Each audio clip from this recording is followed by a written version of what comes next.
Hello everybody, this is Terry Jeanette with the Tapping Flamingo.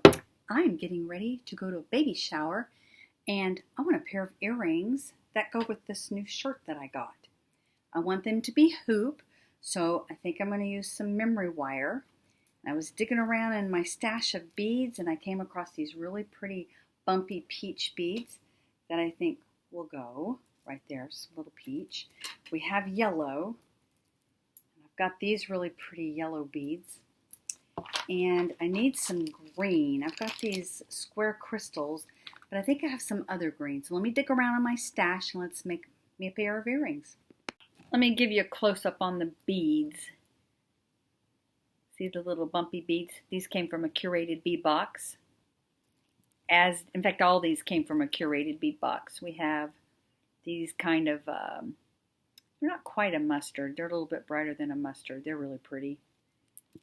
And then I decided for my green, I was going to use these green glass beads right here. And we have a variety of sizes. We have 10 millimeter, 8 millimeter, and 6 millimeter, which gives it a little bit of texture and interest.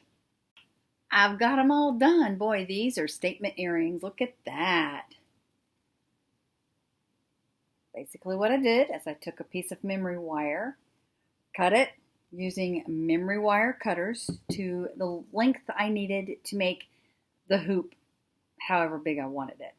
And then I just took some round nose pliers and bent a loop on one side, and then I strung out my beads how I wanted them, bent another loop on the other side, and before I closed that second loop up, I fed them together. I looped them in each other. Closed, make sure all the loops were closed, added an earring with a jump ring, and we have us some fun earrings.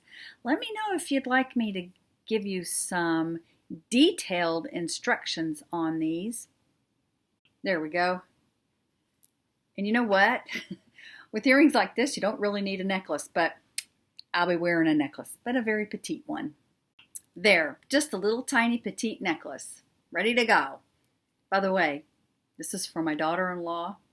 I'm going to be a grandma one more time. This will be number 8. Anyway, thanks for joining me. And like I said, let me know down in the comment section below if you would like detailed tutorial on these earrings. And y'all have a great day. This is Terry Jeanette with the Tapping Flamingo signing out for now. Bye-bye.